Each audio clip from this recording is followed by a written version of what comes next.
দায়িত্ব নিয়ে এবং গর্বের সাথে বলতে পারি, বাংলাদেশের ইতিহাসে যেটি কখনোই হয়নি, বর্তমানে বাংলাদেশের ইতিহাসে সবচাইতে বেশি পরিশোধিত জ্বালানি আমাদের মজুদ রয়েছে।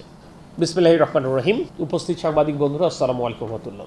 আপনাদের সকলকে বাংলাদেশের গর্বের প্রতিষ্ঠান ইস্টার্ন রিফাইনারি লিমিটেডে আমরা স্বাগত। আপনারা জানেন 1968 সালের 7ই মে থেকে এই প্রতিষ্ঠান বাংলাদেশের জ্বালানি সরবরাহ নিরবিচ্ছিন্ন রাখবার জন্য অত্যন্ত সফলতার সাথে দায়িত্ব পালন করছেন। আমরা এই মন্ত্রণালয়ে দায়িত্বে আসবার পর বিভিন্ন ব্যস্ততার কারণে এই প্রতিষ্ঠানে আসবার সুযোগ হয়নি। ঢাকার বাইরে আসবার প্রথম সুযোগে আমরা মনে করেছি আমাদের এই গর্বের প্রতিষ্ঠানে প্রথমে আমাদের আসাটি সমীচীন, সে কারণেই মূলত এখানে আসা এবং এই সূত্র ধরে আপনাদের সাথে যেহেতু দেখা, সামগ্রিক বিষয়ে আমরা কিছু কথা বলতে চাই।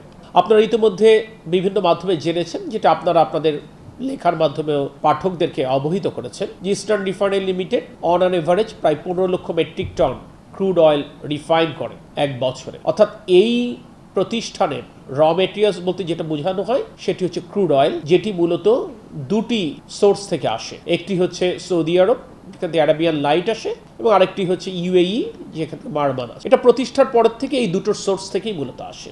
আমরা এই বছরের জানুয়ারি মাসে আমাদের যেটি আসবার কথা ছিল যে কার্গো, সেইটি এসেছে। ফেব্রুয়ারি মাসে যে কার্গো আসবার কথা ছিল সেটিও এসেছে। ফেব্রুয়ারির 28 তারিখ থেকে মধ্যপ্রাচ্যের সংকট শুরু হবার পর মার্চ মাসে যে শিডিউল ছিল এবং এপ্রিল মাসে যে শিডিউল ছিল, সেই দুটো শিডিউল এটা হ্যাম্পার করেছে। এবং সেটি শুধু বাংলাদেশের জন্য করেছে তা না, বিশ্বের যে সমস্ত দেশ মধ্যপ্রাচ্যের জ্বালানির উপর নির্ভরশীল, মূলত যে সমস্ত কার্গোগুলো হরমুজ প্রণালী পার হয়ে আসে, সে সমস্ত সকল দেশই এটার ভুক্তভোগী। আমরা বিকল্প সূত্র থেকে আমরা আমাদের জ্বালানি সংগ্রহ করবার জন্য আমরা চেষ্টা করেছি, সেটা যেমন refined oil as well as আমরা ক্রুড অয়েলও সংগ্রহ করবার চেষ্টা করেছি। এবং সেখানে আমরা একটা কার্গো আমরা ক্রয়ও করেছি, যদিও সেটা নির্ধারিত সময়ের মধ্যে তারা সাপ্লাই করতে পারেনি, যে কোনো কারণে হোক। আমাদের আরও দুটো কার্গো স্ট্যান্ড বাই রয়েছে। আমরা আশা করছি এই মাসের শেষার্ধে একটি কার্গো এসে পৌঁছাবে। এমত অবস্থায় সাময়িকভাবে আমাদের যে প্রোডাকশন ক্যাপাসিটি সেটা কিছুটা হলে কম্প্রোমাইজড হয়েছে। এটা নিয়ে হয়তোবা জনমনে কিছু প্রশ্ন এসছে, আপনাদের মধ্যেও কিছু হয়তোবা জিজ্ঞাসা রয়েছে। আমরা খুব স্পষ্ট করে বলতে চাই, ফুল ক্যাপাসিটিতে ইস্টার্ন রিফাইনারি যদি রান না করে, তাহলে যেন জ্বালানি সরবরাহে কোনো ধরনের বিঘ্ন না ঘটে, সে কারণে সরকার পরিশোধিত জ্বালানির সংগ্রহের মাত্রা বাড়িয়েছিল, যাতে করে কোনোভাবেই জ্বালানি সরবরাহে কোনো বিঘ্ন না ঘটে। আমি আপনারা গতকাল বিভিন্ন পত্রপত্রিকায় দেখেছেন, ইউরোপিয়ান ইউনিয়ন পর্যন্ত আশঙ্কা করছে যে তাদের হাতে মাত্র 6 সপ্তাহের জেট ফুয়েল রয়েছে। আমি দায়িত্ব নিয়ে বলতে পারি, আমাদের প্রিয় মাতৃভূমি এই বাংলাদেশেও 6 সপ্তাহ সমপরিমাণ জেট ফুয়েল রয়েছে। আমাদের এপ্রিল এবং মে মাসের যে জ্বালানি চাহিদা সেটি আমরা সংগ্রহ করেছি, এবং যেটি নিশ্চিত সরবরাহ লাইনে আছে সেটিকে বিবেচনায় নিয়ে বলতে পারি, এপ্রিল এবং মে মাসের যেটি জ্বালানি চাহিদা সেটি পূরণের পূর্ণ সক্ষমতা বাংলাদেশ সরকারের রয়েছে, এবং সেটি আমরা নিশ্চিত করতে সক্ষম হয়েছি। আমরা এখন মূলত জুন মাসের প্রয়োজন মেটাবার জন্য আমরা উদ্যোগ গ্রহণ করেছি, আমরা কাজ করছি। যখন ক্রুড অয়েলের সাপ্লাই কিছুটা কম হয়েছে, আপনারা জানেন সারা বছর প্রতিদিন নিরবিচ্ছিন্নভাবে এই প্রতিষ্ঠান চলবার কারণে নিয়মিত রক্ষণাবেক্ষণ করাটাও কঠিন হয়ে যায়। আমরা এই সুযোগে, যেটি অনেকদিন লং ডিউ ছিল রক্ষণাবেক্ষণের, আমরা এই সুযোগে ইস্টার্ন রিফাইনারির 2টি ইউনিটের আমরা রক্ষণাবেক্ষণ করছি। আপনারা নিশ্চয়ই গতকাল কি গত পরশু দিন খেয়াল করেছেন, দুবাইয়ের স্বনামধন্য হোটেল বুর্জ আল আরব, সেখানেও কিন্তু তারা যখন এই সুযোগে তারা রক্ষণাবেক্ষণের জন্য 18 মাসের একটি কর্মপরিকল্পনা গ্রহণ করেছে। অর্থাৎ যে সমস্ত প্রতিষ্ঠানগুলো নিরবিচ্ছিন্ন চলে, তারা এইরকম একটি সুযোগে তাদের রক্ষণাবেক্ষণগুলো করবার চেষ্টা করে।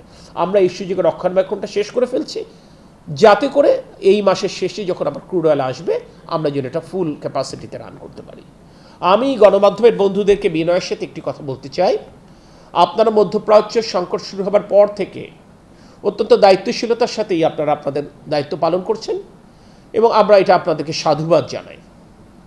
আমি মনে করি জ্বালানি সেক্টর নিয়ে বাংলাদেশের মানুষের এখন যে পরিমাণ তথ্য আছে, অন্য কোনো সেক্টর নিয়ে এত তথ্য বাংলাদেশের মানুষের কাছে নেই, এবং এটা পুরো কৃতিত্ব আমি বলবো আপনাদেরই। আমি একই সাথে আপনাদেরকে বিনয়ের সাথে অনুরোধ করব, তথ্য পরিবেশনার ক্ষেত্রে আমরা যদি সকলে একটু সতর্ক হতে পারি, তাহলে এই তথ্য অহেতুক কোনো আতঙ্ক কিংবা উদ্বেগ সৃষ্টি করবে না, বরঞ্চ আতঙ্ক কিংবা উদ্বেগ কমানোর চেষ্টা করবে। আমি আশা করব আমার সাংবাদিক বন্ধুরা যারা অত্যন্ত দেশপ্রেমিক আর এই বৈশ্বিক সংকটে এই দেশের জন্য কাজ করছেন, তারা এটুকে বিবেচনায় নিয়ে যদি সংবাদ পরিবেশন করেন, তাহলে জনমনে যদি ন্যূনতম কোনো আশঙ্কা কিংবা উদ্বেগ থেকে থাকে, সেটি নিশ্চয়ই দূরীভূত হবে। আমি আবারও আপনাদেরকে বলছি, বাংলাদেশের এই বর্তমানে নির্বাচিত গণতান্ত্রিক সরকার, তারেক রহমানের নেতৃত্বাধীন সরকার বাংলাদেশের জনগণের জ্বালানি চাহিদা নিরবিচ্ছিন্নভাবে পূরণের জন্য অক্লান্তভাবে কাজ করছে এবং আমাদের এন্টায়ার টিম কাজ করছে। আমি মনে করি এই সুযোগে ইস্টার্ন রিফাইনারি লিমিটেড, যারা আমি বললাম স্বাধীনতার আগ থেকে আমাদের এই জ্বালানি চাহিদা পূরণের জন্য নিরবিচ্ছিন্ন কাজ করছে, আমরা নিশ্চয়ই সকলে মিলেই আমরা তাদেরকে সাধুবাদ দিতে পারি